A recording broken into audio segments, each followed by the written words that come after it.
You know, some prophecies kind of whisper about the future, but others, they land like a thunderclap, shaking the very foundations of kingdoms. Today, we're diving into one of the most dramatic and debated prophecies in the entire book of Ezekiel. It's a vision of a throne being overturned, not once, not twice, but 3 times, all leading to this mysterious, long-awaited restoration. And here it is, right from Ezekiel chapter 21. I will overturn, overturn, overturn it. Now, this isn't just for poetic effect. In the original Hebrew, this is a declaration of an absolute, final, total reversal. But what exactly is it, and who is this mysterious person who's supposed to show up one day, the one whose right it is? That's really the big question, isn't it? This prophecy had a very specific historical target. There are a couple of major interpretations for that strange wording, and it has a conclusion that has just echoed for thousands of years. So let's break it all down. Okay, so to really feel the power of this prophecy, we have to know who was on the receiving end. This wasn't some vague general prediction. Nope. This was a direct message, and it was aimed squarely at the last man to sit on the throne of an independent Judah. Ezekiel pulls absolutely no punches. He calls him the profane, wicked prince of Israel. We're talking about King Zedekiah. And his fatal mistake? He swore a sacred oath of loyalty to Babylon, in God's name, and then he turned around and broke it by rebelling. For Ezekiel, this wasn't just a political blunder, it was a deep spiritual crime that basically sealed his kingdom's doom. And check out the specific language he uses. The prophecy says to remove the diadem and take off the crown. This was about way more than just getting rid of a king. The diadem, that represented priestly authority. And the crown, well, that's royal power. Ezekiel was declaring the end of the entire leadership structure that had defined the nation for centuries. This collapse didn't just happen overnight. It was a slow, painful demolition that took place over 2 decades. First, in 605 BC, Babylon becomes the new superpower on the block. Then, in 597 BC, the first wave of exiles is dragged from their homes. And finally, the finishing blow in 586 BC, when Nebuchadnezzar's armies burn Jerusalem and its incredible temple right to the ground. And the way this prophecy came true, it's just terrifyingly literal and absolute. King Zedekiah was caught trying to escape. His sons were slaughtered right in front of him, making sure his royal line was cut off for good.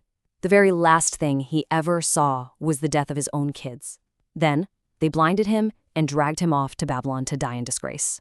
The Davidic throne in Jerusalem was done. So we get the historical judgment. It was brutal, it was final. But what about the most mysterious part of the prophecy? Why the super dramatic overturn, overturn, overturn? Well, scholars have a couple of really compelling ways of looking at this. The first theory is pretty direct. The idea is that each overturn matches up with a specific knockout blow against the kingdom. The first overturn, that's Babylon's initial takeover. The second, the first big deportation and kicking out King Jehoiachin. And the third overturn was that final total destruction in 586 BC. It's like a play-by-play of a nation's complete ruin.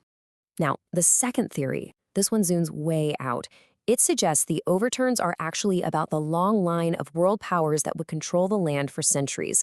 The throne gets overturned by Babylon, and then it stays overturned under the Medo-Persians, then the Greeks, and finally the mighty Roman Empire.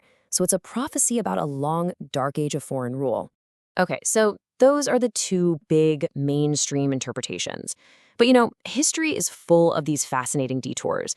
And there's a much more unconventional theory that takes this story in a wildly different direction. It's a bit controversial, and it involves a prophet, a princess, and a surprise trip to Ireland. At the heart of this idea is a pretty compelling question. Was the brutal end of Zedekiah's reign really the end of a physical, ruling Davidic throne forever? A much, much later tradition, which is popular in some circles, offers a fascinating alternative. This tradition claims that the prophet Jeremiah actually took one of Zedekiah's daughters, and they traveled west, all the way to Ireland. And there, she married into a local royal line, essentially transplanting the throne. But the biblical record? It tells a totally different story. It clearly says Jeremiah was forced to go south to Egypt by a group of Jewish refugees, and that's the last we ever hear of him. And when you actually start looking for evidence, the trail just goes cold, fast.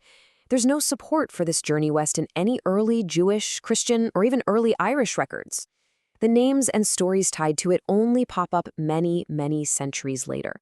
So biblically and historically, the path really ends in Egypt, which brings us back to the prophecy itself. And this brings us to the grand finale, the most critical part of Ezekiel's prophecy. Because after all the overturning, after all the judgment and destruction, there's a pivot, a promise of restoration, until he come whose right it is. This language is so specific. It's not an accident. It's deliberately echoing one of the oldest messianic prophecies in the entire Bible, from Genesis 49, which talks about a ruler coming from the line of Judah. This is Ezekiel's way of signaling that he isn't just talking about politics anymore. He's tapping into a deep, ancient hope for a future divinely chosen king. And this is exactly what played out in history. After Zedekiah, the throne of David sat empty. Even when some of the Jewish people returned from exile, they were ruled by governors who answered to foreign powers, not by their own kings.